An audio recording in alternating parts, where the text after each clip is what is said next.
You were chosen for strength, not punishment. Let that sink in. Because I know some of you have asked the question, maybe in the quiet of the night, maybe through tears, why me? Why did I have to be the one to deal with someone who twisted every truth, who manipulated every moment, who gaslit me until I started questioning my own sanity? Why did I have to carry the weight of their chaos, the burden of their brokenness? But I came to tell you today that God didn't send you into that storm because you were weak. He trusted you with it because you were strong. You may not have felt strong when you were walking on eggshells. You may not have felt strong when you stayed silent to keep the peace. You may not have felt strong when your spirit was breaking under the strain of constant confusion, but strength isn't always loud. Sometimes strength is just staying when it would have been easier to run. Sometimes strength is choosing to get up one more time after being knocked down emotionally. Sometimes strength is sitting in the fire and saying, I don't understand this, but I know God is still with me. See, there are some battles God won't assign to just anyone. Some missions are too heavy for people who haven't been prepared, and though it felt like you were being crushed, what was really happening was this: God was proving that what He placed inside you was greater than what was trying to destroy you. God saw something in you before the narcissist ever spoke a word to you. He saw your endurance, He saw your empathy, He saw your heart, and He said, that one I can trust. Because let's be real, narcissistic chaos is no small thing. It's spiritual warfare. It's emotional warfare. It's mental warfare. It's not just dealing with a difficult personality. It's dealing with someone who drains your energy and distorts your reality. Someone who projects their brokenness onto you and then calls you the broken one. Someone who uses charm to cover manipulation, praise to mask control, and affection as a leash instead of a gift, and yet somehow you kept showing up with love. Somehow you kept trying to fix what you didn't break. Somehow you kept hoping, praying, interceding, because that's what strong people do. You weren't Nalav. You weren't blind. You were just doing what strong people do when they believe that love can heal everything. And I know it cost you. It cost you time. It cost you trust. It cost you pieces of yourself you didn't even realize you'd given away until they were gone. But I need you to understand, God saw that too. And He wasn't silent because He didn't care. He was silent because He was watching how you carried it. He was watching how you remained compassionate when you had every right to be cold. He was watching how you tried to build bridges while someone else kept lighting matches. And He said, if they can handle this kind of fire and still hold on to me, I can use them. You weren't being punished. You were being positioned for a greater level of authority, a deeper understanding of spiritual dynamics, a sharper discernment. The pain that came through that narcissist didn't diminish you. It matured you. It taught you to listen to your spirit, even when the words sounded right. It taught you to pay attention to actions, not just apologies. It taught you to love without losing yourself. And most of all, it taught you that survival is not weakness, it's a sign of divine strength. And I know you may still be healing. You may still be picking up pieces, still navigating the aftermath, still figuring out who you are without all that dysfunction. But can I tell you something? You're further than you think. You're stronger than you feel. And God is not done with your story. In fact, this was just the introduction, because the very thing the enemy tried to use to break you is the very thing God is going to use to bless others through you. What was meant to bury you, God is using to build you. So don't you dare let shame take root. Don't you let guilt whisper that you should have known better. You were chosen for this, not because of your flaws, but because of your fight. Not because you were weak, but because you were wise.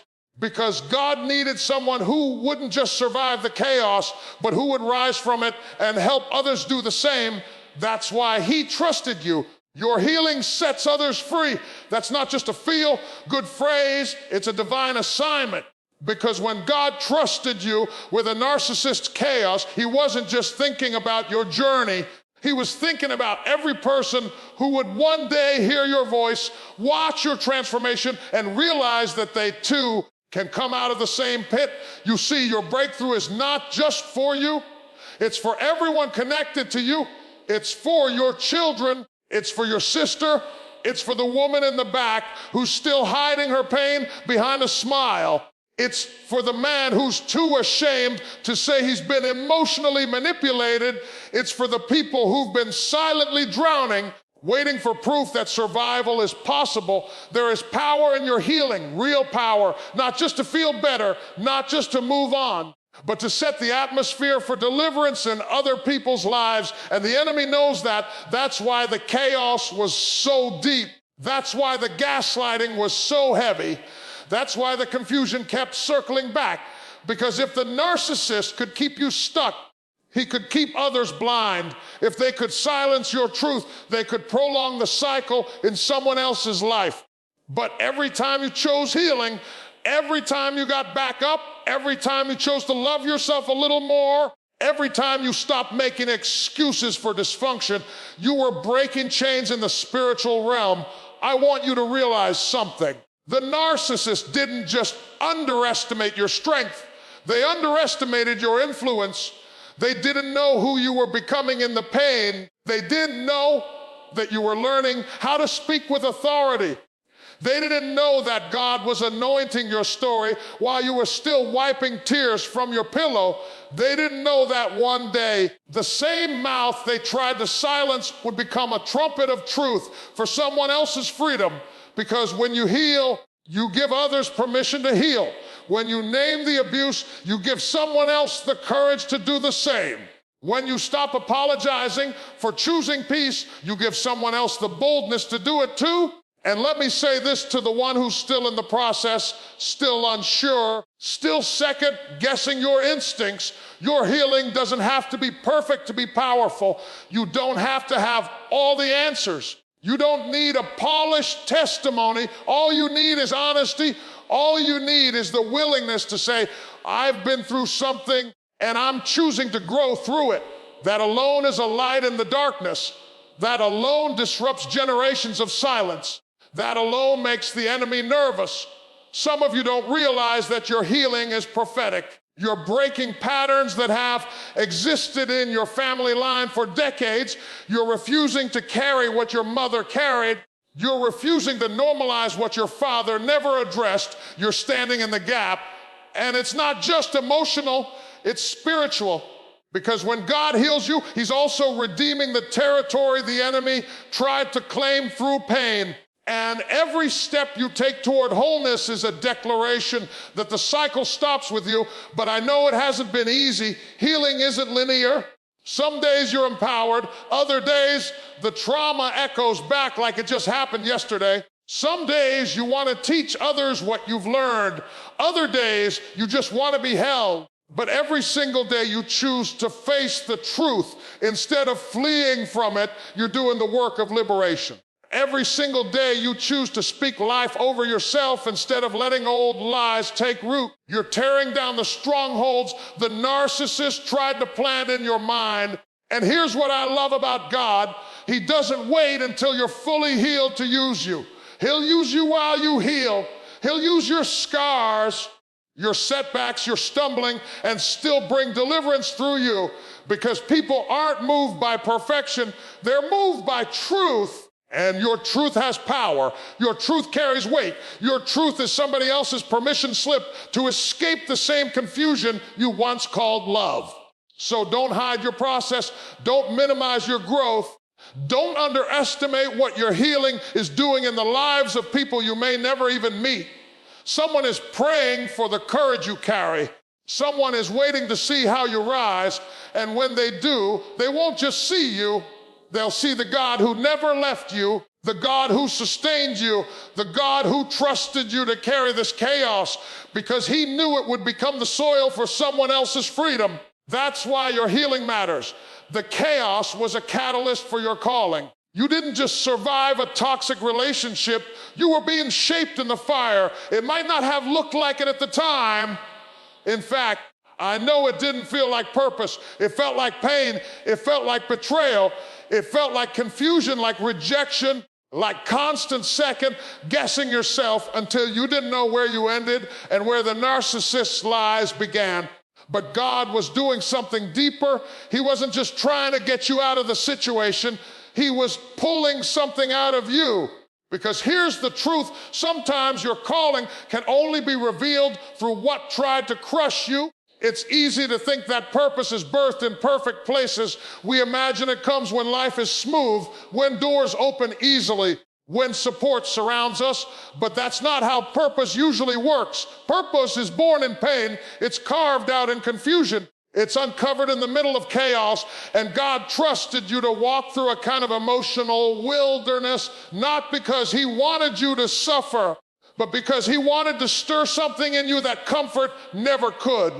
That narcissist wasn't just an obstacle. They were the trigger. They triggered your awakening. They exposed the parts of you that needed healing. They highlighted the places where boundaries had never been planted. They poked holes in your identity, and in doing so, they revealed where God wanted to reinforce your worth.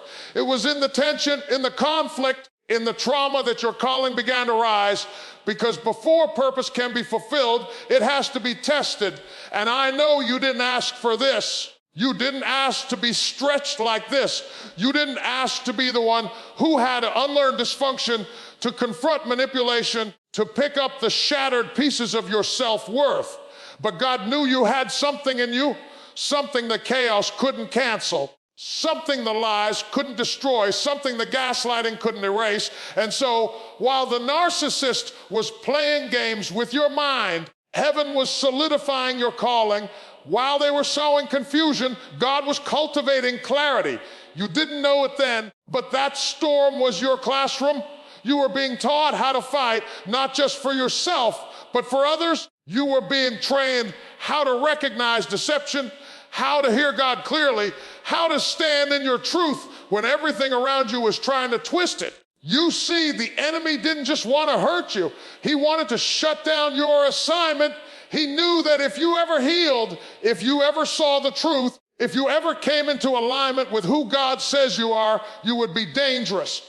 Because people who survive narcissistic chaos don't come out soft. They come out sharp, sharper in discernment, sharper in boundaries, sharper in understanding what real love is. And that sharpness isn't bitterness, it's preparation. I want you to hear me. Every sleepless night, every manipulated conversation, every moment you doubted your own reality, God saw it. And He wasn't just rescuing you, He was refining you. He was showing you what He put inside of you. You weren't just escaping dysfunction, you were evolving into the version of yourself that your calling required, the version that no longer compromises to keep fake peace, the version that no longer explains away red flags, the version that walks in wisdom, not just emotion. You may not have chosen the chaos, but you are the one God chose to bring purpose through it. And now that you've seen what you've seen, now that you've endured what you've endured, you have a voice that carries weight. You have insight that books can't teach. You have a testimony that speaks in rooms you haven't even entered yet. And let me tell you, those rooms are coming, those assignments are coming, those divine connections are coming, because your story isn't just one of survival, it's one of strategy. Heaven allowed it so that you could be equipped to walk boldly in what you were created to do. Don't curse the chaos. Don't resent the process. I know it hurt. I know it changed you. But sometimes that's the only way God can introduce you to yourself. He had to show you the strength you forgot you had. He had to pull you out of a place where you were shrinking and bring you into a season where you would stand. That's why the chaos came, not to end you, but to activate you. You were sent to disrupt the narcissist cycle. That's what you need to understand. You weren't just caught in the middle of someone else's dysfunction. You were assigned to it, not to fix them, not to save them, but to interrupt the pattern that's been running unchecked for far too long. You were the one heaven sent to break the rhythm. And I know that's a heavy truth to carry, especially when it felt like you were just trying to survive. But in the spirit, You were doing more than surviving. You were shaking foundations. Narcissism doesn't just show up out of nowhere. It's often rooted in generations of avoidance, denial, and silence. It hides behind charm and performance. It manipulates through guilt. It thrives in environments where people are afraid to speak truth and afraid to stand in it. So when you showed up, someone willing to confront what others danced around, someone who wouldn't just go along to keep the peace, something shifted. The enemy recognized that shift. That's why the attacks got more intense. That's why the confusion deepened. Because when you step into a space carrying truth, control starts to lose its grip. You thought you were just trying to love them, just trying to help, just trying to bring clarity. But in the spiritual realm, you were confronting a system, you were exposing the lies, you were bringing light into a dark place, and darkness never goes quietly, it fights back. It gaslights, it spins the story, it plays the victim. But let me tell you something, even when it looked like the narcissist had the upper hand, even when you felt like you were drowning in doubt, God was working through you to dismantle something much bigger than one person's ego.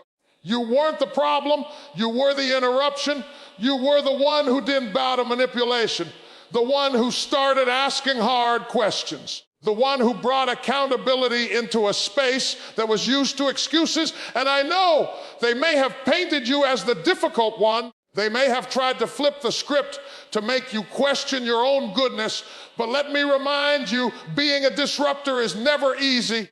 Prophets aren't always welcomed in their own house. And truth tellers rarely get applause from the ones benefiting from the lie, but your presence was prophetic.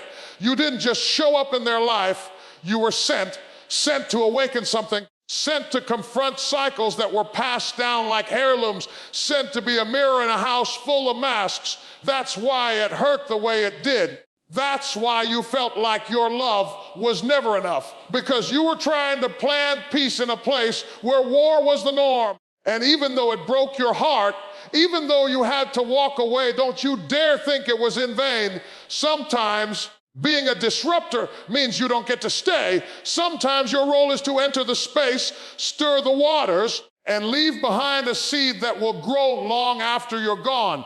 And I believe with all my heart something was planted. They may not admit it. They may still be resisting, but they've been marked. They've been confronted, and nothing stays the same after truth walks in the room. You left an impact, one that they will never be able to erase.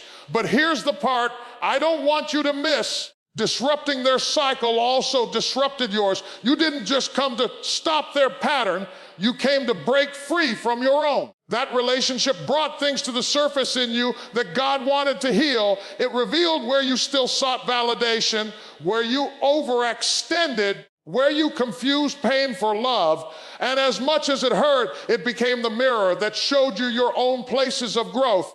That's the beauty of divine assignments. They don't just transform the environment, they transform the vessel. So now you're not just free from them, you're free from the version of yourself that settled for less than you deserve. You're free from the belief that your worth is tied to someone else's acceptance. You're free from needing permission to stand in your truth. And because of that freedom, you've become a walking testimony. You are the evidence that the cycle can be broken, that healing is possible, that discernment can be developed, that truth is worth the cost. So yes, it was hard. Yes, it cost you.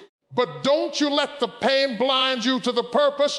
God didn't send you into their chaos to get stuck. He sent you to shake something loose. And whether they change or not, whether they ever acknowledge what you meant or not, one thing is certain, you were the shift